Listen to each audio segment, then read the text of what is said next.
MSN football ടോക്സിലേക്ക് ഏവർക്കും സ്വാഗതം. ഇന്നലെയായിരുന്നു PSG-യും ഇന്റർ മിയാമിയും തമ്മിൽ ഏറ്റുമുട്ടിയിരുന്നത്. ഇന്നലെ PSG ഇന്റർ മിയാമിയെ 4 ഗോളുകൾക്ക് ആണ് പരാജയപ്പെടുത്തിയിരുന്നത്. ഇത് ഇന്നലെ തന്നെ നമ്മൾ കളി തുടങ്ങുന്നതിന് മുമ്പ് തന്നെ നമ്മൾ ഇത് ആദ്യമേ വിചാരിച്ച ഒരു കാര്യം തന്നെയായിരുന്നു. എന്തെന്ന് വെച്ചാൽ ഇന്റർ മിയാമി തോൽക്കുമെന്നുള്ളത്. നമ്മൾക്കറിയാം ഇന്റർ മിയാമി ഒരു ചെറിയ ടീമാണ്. ആ ടീം കൊണ്ട് ആണ് ലിയോ മെസ്സി റൗണ്ട് ഓഫ് 60 വരേക്കും ഇന്റർ മിയാമിയെ ലോകകപ്പിലേക്ക് എത്തിച്ചിട്ടുള്ളത്. എന്നാൽ മറുവശത്തെ എൻറിക്കിന്റെ ടീം എന്ന് പറഞ്ഞാൽ UCL കിരീടം നേടിയ ഒരു ടീമാണ്. അതായത് വേൾഡിൽ തന്നെ നമ്പർ ഓഫ് ദ ബെസ്റ്റ് ടീമാണ് PSG എന്ന് പറഞ്ഞിട്ടുള്ളത്. ഈ ടീമിനോട് ആണ് ഇന്നലെ ഇന്റർ മിയാമി 4 ഗോളുകൾക്ക് പരാജയപ്പെട്ടത്. അതുപോലെ തന്നെ ഇന്നലെ ആദ്യ പകുതിയിലും ഇന്റർ മിയാമി വളരെ മോശമായ രീതിയിൽ തന്നെയായിരുന്നു കളിച്ചിരുന്നത്. അത് ഇന്നലെ കളി കണ്ടവർക്ക് എല്ലാവർക്കും മനസ്സിലാക്കും. എന്നാൽ സെക്കൻഡ് ഹാഫിൽ ഇന്റർ മിയാമി വളരെ മികച്ച രീതിയിൽ തന്നെ മുന്നോട്ട് വന്നു. സെക്കൻഡ് ഹാഫിലായിരുന്നു പിന്നെയും ഇന്റർ മിയാമി കളിച്ചിരുന്നത്. മെസ്സി എജ്ജാതി കളിയായിരുന്നു ഇന്നലെ ഇന്റർ മിയാമിക്ക് വേണ്ടി കളിച്ചിരുന്നത്. അതും സെക്കൻഡ് ഹാഫിൽ. ആ കളി കണ്ടവർക്കറിയാം. ന്യൂനോ മെൻഡസിനെ വരേക്കും എടുത്തിട്ട് പോയ താരമാണ് ലിയോ മെസ്സി. മെസ്സിക്ക് ഇപ്പോഴും ആ പയ്യ മെസ്സി തന്നെയാണ്. മെസ്സിക്ക് ആ വയസ്സ് മാത്രമേ കൂട്ടിയിട്ടുള്ളൂ. അത് ഇന്നലെ കളി കണ്ടവർക്ക് എല്ലാവർക്കും മനസ്സിലായിട്ടുണ്ടാകും. അതുപോലെ തന്നെ മെസ്സിയെ കുറിച്ച് സ്ലാട്ടൻ ഇബ്രാഹിമോവിച്ച് എന്താ പറഞ്ഞിട്ടുള്ളത്? മെസ്സിക്ക് ഒരു മികച്ച ടീമിനെ കൊടുത്തിരുന്നെങ്കിൽ മെസ്സി ഒരു മികച്ച രീതിയിൽ തന്നെ ഈ ടീമിനെ എത്തിക്കുമായിരുന്നോ? അതുപോലെ തന്നെ ഇബ്രാഹിമോവിച്ച് പറഞ്ഞിട്ടുള്ള മറ്റൊരു കാര്യമാണ്, ഇന്റർ മിയാമിയുടെ താരങ്ങൾ വളരെ മോശമായ രീതിയിൽ തന്നെയായിരുന്നു കളിച്ചിരുന്നത്. ഒരു സിമന്റ് ചാക്ക് പുറത്ത് വെച്ച് കണ്ടാണ് അവർ ഓടുന്നത് എന്നാണ് ഇന്നലെ കളി കഴിഞ്ഞതിന് ശേഷം സ്ലാട്ടൻ ഇബ്രാഹിമോവിച്ച് പറഞ്ഞിട്ടുള്ളത്.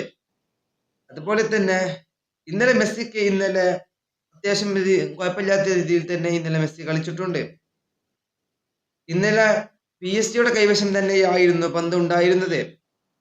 ഇന്നലെ ഇന്റർ മിയാമിക്ക് ആദ്യ പകുതിയിൽ അത്ര മികച്ച രീതിയിൽ കളിക്കാനും കഴിഞ്ഞിട്ടില്ല. അവരുടെ മെയിൻ പ്രശ്നം എന്തെന്ന് വെച്ചാൽ അവരുടെ കാലിൽ പന്ത് നിൽക്കുന്നില്ല എന്നതാണ് വളരെ യാഥാർത്ഥ്യമായ കാര്യം. ഇന്നലത്തെ പൊസിഷൻ നോക്കുമ്പോൾ 67% ഇന്നലെ PSG-യുടെ കൈവശം തന്നെയായിരുന്നു.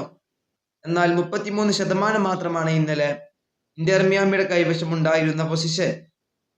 അതുപോലെ തന്നെ ഇന്നലെ PSG 19 ടോട്ടൽ ഷോട്ട് ചെയ്യപ്പോൾ അതിൽ 9 ഷോട്ട് ഓൺ ടാർഗറ്റിലേക്ക് എത്തിയിട്ടുണ്ട് പന്ത്.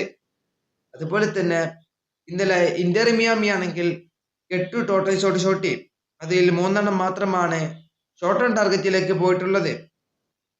അതുപോലെ തന്നെ ഇന്നലെ മികച്ച രീതിയിൽ തന്നെയായിരുന്നു ഇന്റർ മിയാമിയുടെ ഗോൾ കീപ്പറായിട്ടുള്ള ഉസ്തറായും കളിച്ചിട്ടുള്ളത്. നല്ല മികച്ച സേവുകളും ഈ താരം നടത്തിയിട്ടുണ്ട്.